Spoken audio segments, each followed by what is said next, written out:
Hey guys, welcome to the channel.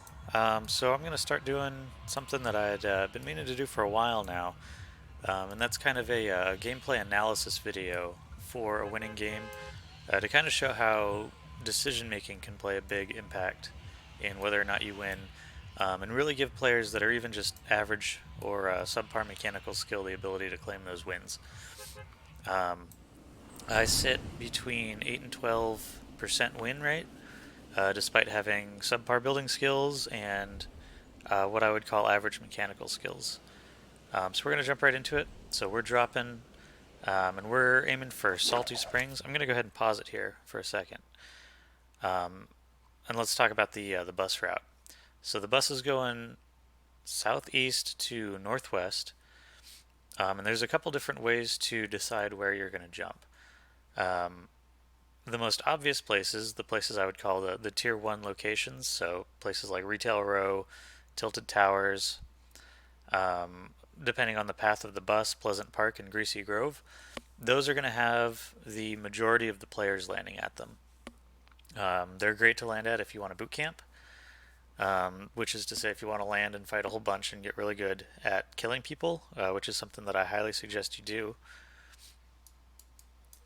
But if you're trying to get a couple wins, ideally you want to land at a place that's going to have between one and three other people, and that has a decent amount of loot. And I call these the secondary areas. So these are places like Salty Springs, Shifty Shafts, the prison, the trailer park, and the school. Some of these locations aren't even named, but they're very valuable. They have a lot of loot, and generally one, two, or three people to fight. Also, keep in mind that the majority of players are going to jump at the first half of the map following the bus location. So most of the players in this game are going to be in the east and south quadrants of the map. Far fewer are going to be in the northwest area. Okay, so once you've decided where to drop, you're actually aiming for the area of lowest terrain near your preferred drop location. The lower you can open your parachute, the better chance you're going to have of making it to the ground first, even if you have to drift a little bit longer to get to a place where you open it slower. The gliders have very, very limited descent. Now let's talk about this for a second. So, on landing, you've got three main priorities, I feel. The first is a shotgun. A shotgun will get you through basically any encounter in an area like Salty Springs where it's close confines, door to door, room to room clearing. Beyond that, you're looking for shields and then any kind of automatic. So with this guy, I know that he's in the house. I saw him land behind it, and I can hear him walking around. So I know that eventually he's going to loot this room. So as soon as he comes in, I'm able to catch him by surprise, shoot inside the window, and luckily no one was shooting me in the back the whole time I was doing that.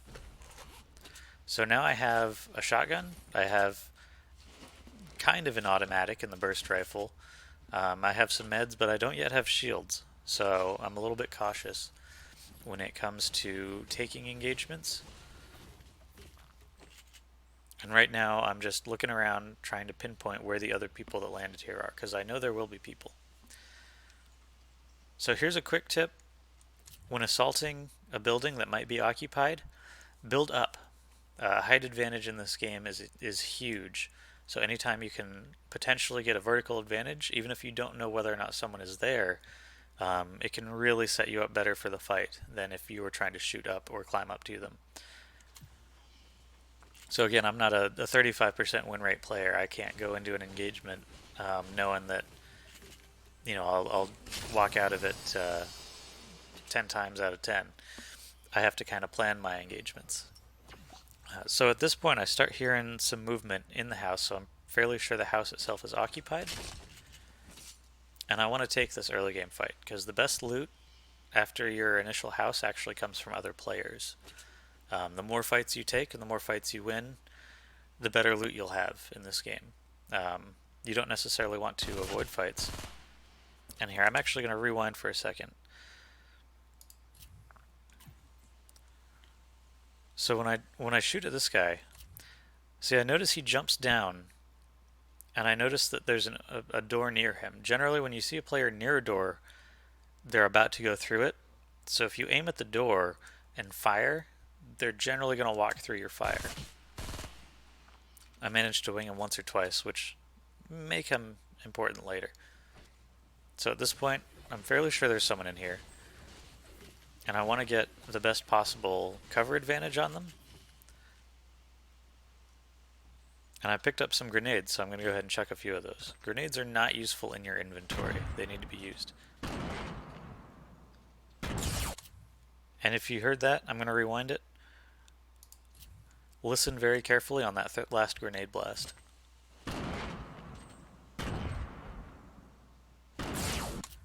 You can hear the damage being done to the shields of the player. So that actually gives us a lot of important information. It tells us that there is a player there and that we've done significant damage to them. So now they're going to be reeling from that initial assault, and they're going to be very vulnerable to our attack. As it happens, I think he had already given up, and he was just kind of waiting for death because he's just down here doing the robot.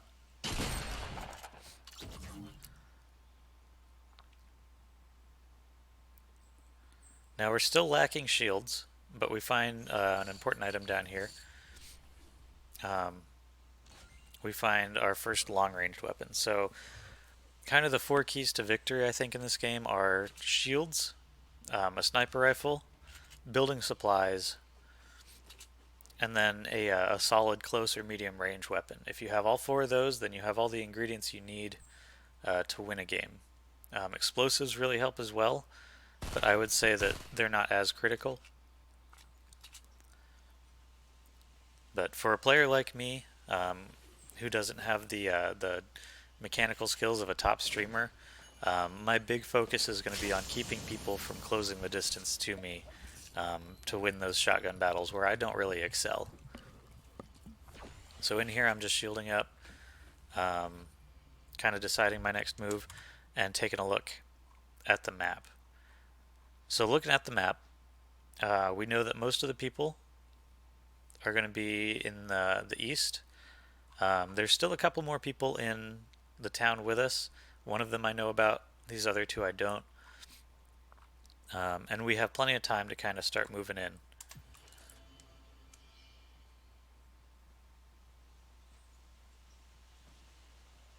So right here, I have a very high chance of actually just straight up losing the game. That player that we saw earlier is looking in my direction, and I believe he's inside the house right now. But as soon as he comes out, he stands a good chance of seeing us. And I know there's guys up here because we're hearing gunfire. I know there's at least one, and I don't see any kill feeds. So right here, that guy that was behind us has saw us, and he's taken a shot. He's winged us with his shields. So he knows where we are, but not only that, the guy we were stalking now knows that there's someone behind him because he's hearing gunshots from that direction. So he's turned around to kind of address the new threat. So when getting shot from behind, if you don't know where you're getting shot from, your first step is going to be to deploy barricades, put some distance. I don't know if you caught that, but we actually just got our first glimpse of the player in here. So he's looking for this guy. He didn't even know I was here. And you can tell that because he's got a sniper rifle out, so he's expecting a long-range encounter.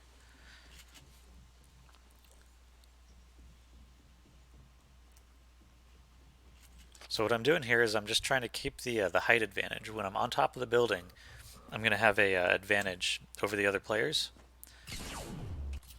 And here they start getting engaged with each other. So one of them dies instantly. The other one, he might have taken some damage from that fight, but I can see that he's not really paying attention to me. He might not even know that I'm here. So my best bet is to jump in immediately and put pressure on him. So he runs is his first instinct. So I figure that he must be pretty low, and so I switch to the automatic. Trying to get kills on a jumping opponent with a shotgun is not the easiest thing in the world for me. So once I get enough damage in, I prefer switching to something like an assault rifle, or a tactical SMG if I have one, to finish players off. Um, so you can see on the minimap, this guy came to kind of capitalize on all the fighting, and we know he's there. We can hear him. We don't know exactly where he is, but we're actually going to use all this as bait and try and draw him in. So I'm going to be quiet here so you can hear him moving around.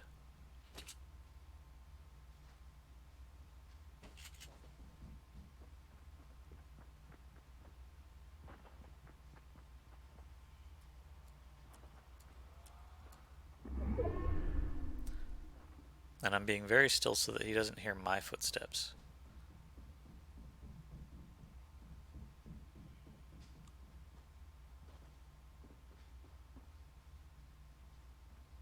Right now I'm just using the third person advantage so that I'll see him before he sees me if he comes around the corner.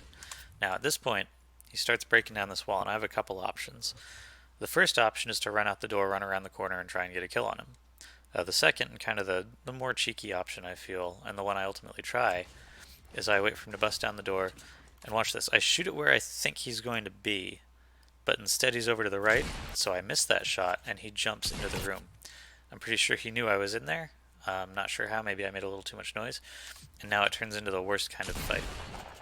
A jumping pitch shotgun battle, close confines, where really luck plays as much into the outcome as anything else.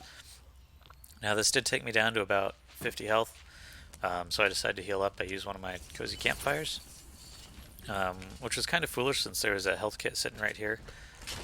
If you have a health kit and a cozy campfire, use the health kit. Cozy campfires are better because they don't take up inventory space, whereas if you have a health kit, you might have to later make the decision between trading that health kit for some shields. So let's take a second and look at the map. So it's still barely coming in. This game is going fast. There's already only 25 people left. If you look at the greater map, you can see that there's only one player even near us in our render distance. So at this point, I'm going to start speeding it up a little bit. Here I'm just making decisions about loot, deciding what I want, where I want to go next, and whether or not I want to use that med kit, since that fire didn't bring me back up quite to full health. And you're going to see here I actually run back because I know that there's a med kit in the gas station. So I'm going to use that, and then I'll still have a med kit left over. Now, let's take a second. So we knew that most of the players were coming in, or were going to be in this quadrant to the south and southeast of us. So we know that the zone is going to force them in towards us. And let's go ahead and wait for that zone to come back in. So we're just finishing up Salty Springs in the background. Nothing really exciting going on there. But the next zone is where the decision making starts to get a little bit more critical. Okay. So let's talk about this zone. So remember I said most of the players were in the east, southeast, and south of us? Well, look at where the big areas are. So the players that were in Fatal Fields, coming out of Moisty Mire in the prison, coming out of Retail Row, Dusty Depot, they all have a long way to run in order to get to the safe zone. So they're going to be pushing in very quickly and very aggressively. So I know that I need to get further in the zone in order to be safe. The players that are in Greasy Grove, they're still safe. The players that are in Shifty Shafts and Tilted Towers, they're still safe. So they're probably not likely to be pushing closer to the center of the zone unless they're very aggressive players. So I'm going to go ahead and keep this on fast forward since we're not going to have any encounters for a little bit. Right here, I start seeing this loot crate. You can see it up in the top coming down on the mountain. Being as I still have a green assault rifle and no explosive weapons, I decide that it's probably worth risking a loss for the increased chance of having a tool I need to win the game. So I push forward and I'm going to go ahead and take that. As I go, I'm constantly scanning around for enemies. Since I know that the majority of people are probably going to be behind me, I want to make sure that I cross this open area as quickly as possible, um, and don't give them time to catch up.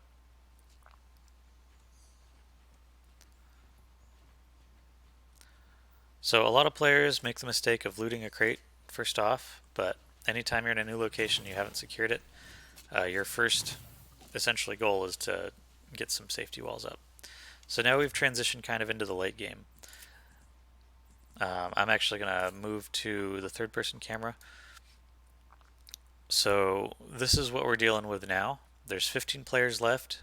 We don't know where any of them are. We've secured an elevated position. And our next step is gathering information for the late game, and then securing our fort. So you want to get good at building these little one by one forts. They're great tools. They won't really help you too much against players above about a 20% win rate, um, who are just going to build faster than you and jump into your fort. But they should be a pretty good deterrent about against kind of mid skill players. All right, so let's switch back to gameplay.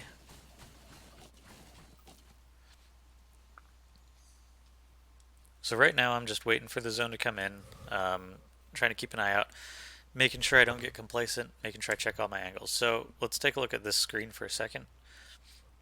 In here we're seeing weapons. We don't know what they are, but we're seeing double pickups, which means a weapon and ammo. So this suggests to me that there's actually no one here, because if they were, the ammo and or the weapons would be gone, but this looks pretty unlooted.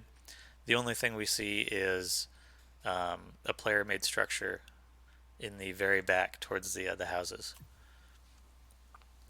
As you're running along, you want to be looking for indications that other players have been where you are.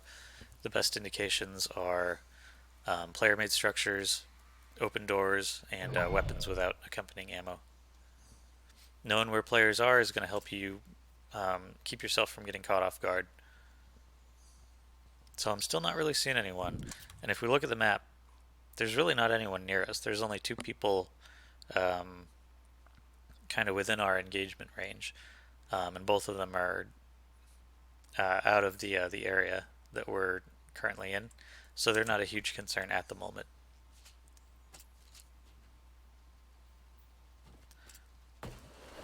And since we're not seeing anyone, we're not hearing any gunshots or anything, and we still don't have anything better than a green assault rifle, I'm kind of making the decision to go for this loot crate.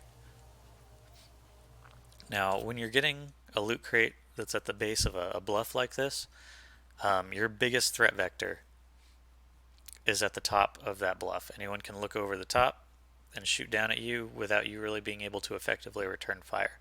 So I'm building kind of a bunker style structure with a roof and making a way for the chest to come down. Now the corner of it does kind of catch, so it doesn't work out for me super well.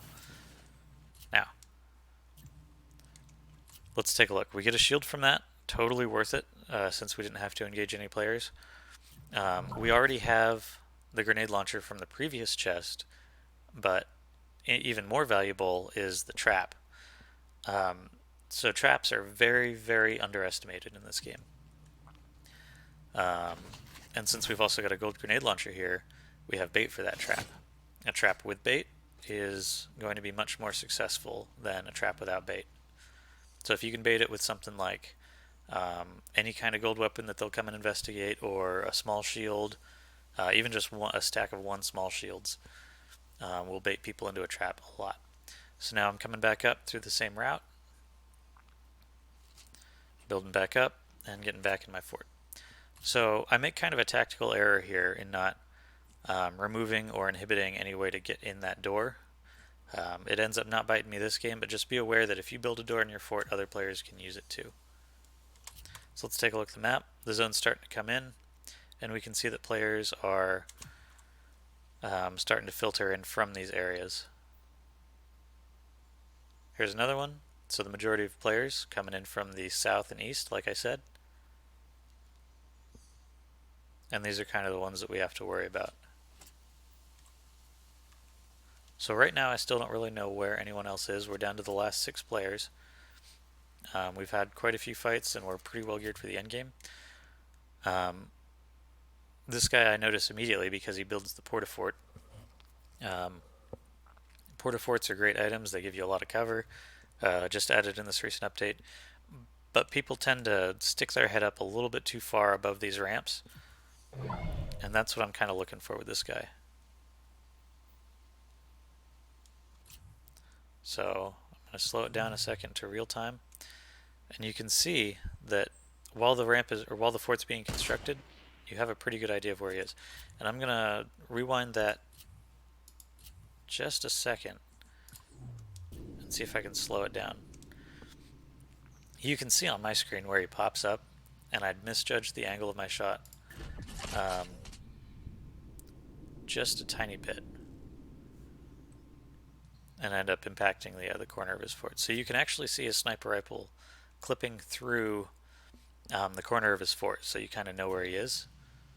And there's his head poking up, and he's staying pretty still, and I think he ducks down behind cover, and I hit the wall anyway, and he immediately reinforces that wall. That is a great move by that player. So right now I know I'm dealing with kind of an opponent who might give me trouble later. So as that's happening, we have this player kind of creeping up behind us. So right now I have no idea that this player is there. Let me go ahead and go to the drone free view. So that guy is over here. He is completely concealed from me, and there's a chance that he took my ramp up, or he might have come up this way. Either way, he's coming up here towards the back door of my base, which has a convenient ramp and a door that I have built for him. So this is an example of me kind of making a poor decision, leaving my back door open. And in this case, it doesn't come back to bite us, because we notice the guy is here. We hear him building.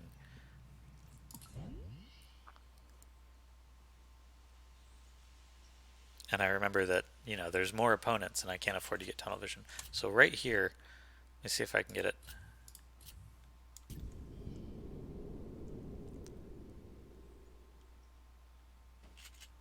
Right here, we see him on the corner of the screen, so we know he's there.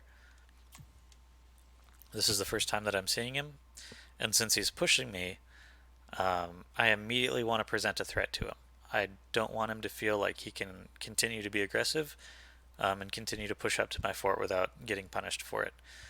So I mentioned earlier that I'm not a great close range player and I'm not a great builder. So a lot of my strategy involves making sure that those close range encounters don't happen. I think that shotgun blast scared him off enough that now he's willing to kind of take an unfavorable encounter, or what he thinks may be a favorable encounter since I'm using a shotgun and he's using a scar. And I think it actually kind of lures him into a false sense of security because I start building and then he attacks my structure while I'm attacking him. I don't think he was ready for me to suddenly turn and start firing a long-ranged weapon at him. He also might have just been, a fairly new player. But he gives us some pretty good items. He fills up our building materials and really sets us up for the rest of the game. Now at that point I could have taken this chug jug, but the zone's starting to come in and I need to know where it's going to be, and I need to quickly be able to get into position for the next zone. So let's take a look. So a high ground ending means that whoever controls the high ground is very likely going to win the game. Right now, we are positioned on an adjacent hill with a jump pad to where the final zones are going to be.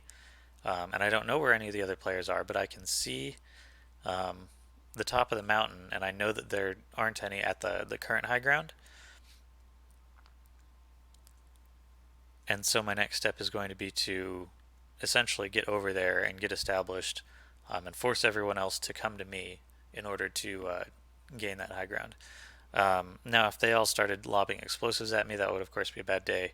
But in this case, I think it's the most beneficial approach to go ahead and take that high ground. But before we do that, remember that trap we placed earlier? Even though it's clearly visible on his screen, this guy might be a new player, but new players can still use guns. And he dies immediately. So let's go ahead and rewind a second. So we know there's one guy over here, and we're just going to go ahead and use the jump pad. As we're using the jump pad, we're scanning around looking for additional threats. We see construction over here, so we know there's probably someone to the southwest. And we just go ahead and come to the pinnacle and start building. Now, the direction that I started building was not arbitrary. That fort that was to the northwest, that right now is my primary threat vector. Um, it's a player-made structure, so it could be inhabited, and if someone peeks up, they can take pot shots at me while I'm still trying to put together a fort. So that's the direction that I build first. So always try and build your defenses towards your highest threat vector. Once you learn to kind of analyze where that biggest threat is, you're going to be better prepared to control engagements. And controlling engagements is really the big thing. Now, what you just saw me do, that's an example of me not being the greatest builder. I accidentally built ramps on the side of my building. And what they're going to do is they're going to block off my vision from those angles.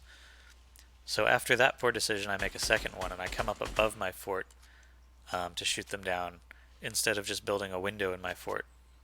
So that actually exposes me to quite a bit of harm, or quite a bit of threat from a lot of different angles. So right now, anyone who is west, north, or south of me can see me up above my fort. So as soon as I do that, I come back down. Right now we're down to the final 4 players, so we're trying to figure out where they are. And we just spotted one, again, out of the corner of your screen. You need to get used to using your peripherals because you get a lot of information from just split-second glances. So we can see that there's someone building down here, and we can see that the construction is active, so there is a player down there for sure. So now that we know where that player is, our next step is to kind of analyze how best to deal with them. Since we're high ground, we have explosives. We use explosives, and we kind of winged him there. But he's bunkering up, and right now I'm making a huge mistake in that they lowered the bullet origin, it seems like, in this last patch, and I'm beginning to get so focused on him that I don't notice that I'm grenading my own fort until one lands literally right at my feet, at which point quick reflexes save me. I have to abandon my own fort and very awkwardly climb my way back up through the interior. The reason I'm going up through the interior is because I don't know where the other players are, and there's a good chance that if I took the door and made a spiral ramp out, I would get shot while I was doing it. So I'm taking the safe approach here. We've already got, I think, 6 kills at this point. So we're not trying to prove anything. We're just trying to survive the final circles and get the win. I'm going to go ahead and speed up my potato-ness here and my poor building abilities. Okay, so we've destroyed part of our fort, so we need to rebuild it and kind of re-get all our strategic information. So right now I'm just spinning around to get my bearings, see if I can spot any players moving around. And I actually do. If you look down at the very base of the ramp, you can see one of the players, and they're starting to come up, so they could be a threat to me, and so I want to make sure that they kind of are deterred. Even though I don't expect to hit him, I go ahead and take a shot anyway. Everyone on the map at this point knows where I am. So this is kind of an interesting decision, and I end up not really doing anything with it. But the biggest, a very big threat vector for this tower that I have now is the tower that I just built. Someone could use my own launch pad to come and threaten me. So I kind of try and quickly get rid of it. It doesn't pan out, and I don't want to leave myself exposed or facing any one direction long enough for someone to capitalize on me attempting to destroy it. So I do see them coming around again. I end up not taking the shot. And they actually end up engaging each other over here. So I know that this guy is bunkered up. Let's go ahead and take a look at the map. It's landing on our high ground just like we thought it would.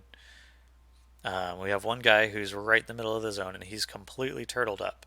So he's not actively engaging players. We don't need to worry about him at the moment. He's definitely worried about us since we have the high ground, we have explosives. So these two are actually going to be fighting over a way to get up the mountain.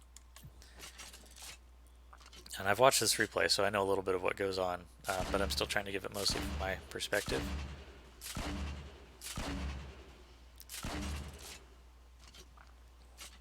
So the angle of this hill is not super favorable for trying to get grenades down in his bunker, and I give up the effort before I waste more ammo.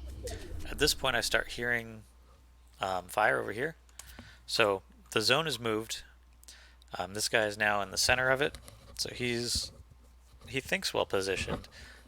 He is low, and he's probably still hurt from my earlier attack, but he doesn't need to move. He has no reason to come towards us out of the zone, and he hasn't given any indication that he's going to be an aggressive player.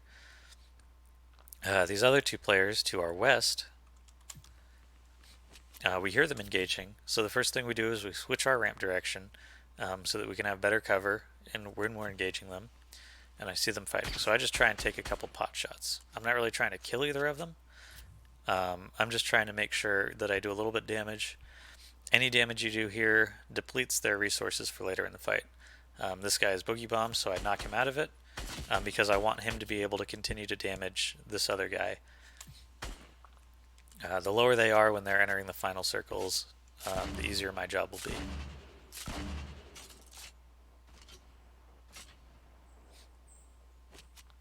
So I leave them to their own devices, and I see that this guy has moved. I actually heard him first. Now what he's done here is kind of interesting, and not a great decision by him. In making this double level bunker, he's made an area where he can't really escape, and my grenades will no longer bounce if I get them inside. So what I do is I break a hole, and now you can see he's got a ramp, he's got a floor, and he's probably under here somewhere. But if I start launching grenades in this little cubby, they really have nowhere to go, and he has no real way to get away from them. And if you heard, just like in that very first house that we entered, we did damage to his shields, so we know that he's going to be on the defensive here. And I go ahead and jump down, but my grenades finish the job before I need to do anything. Now, I have the zone. I'm not going to make the same mistake of bunkering up. I'm going to create my high ground. And take a look again. A little too far. As I build, I'm again building towards my biggest threat vector first. I know where the other two players in this game are.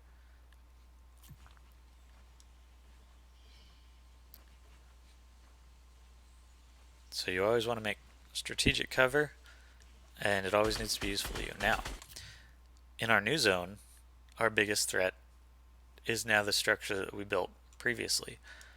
So what I'm doing is I'm kind of endeavoring to make sure those ramps and those buildings can't be used against us. It doesn't go so well for me. I'm not really sure what happened.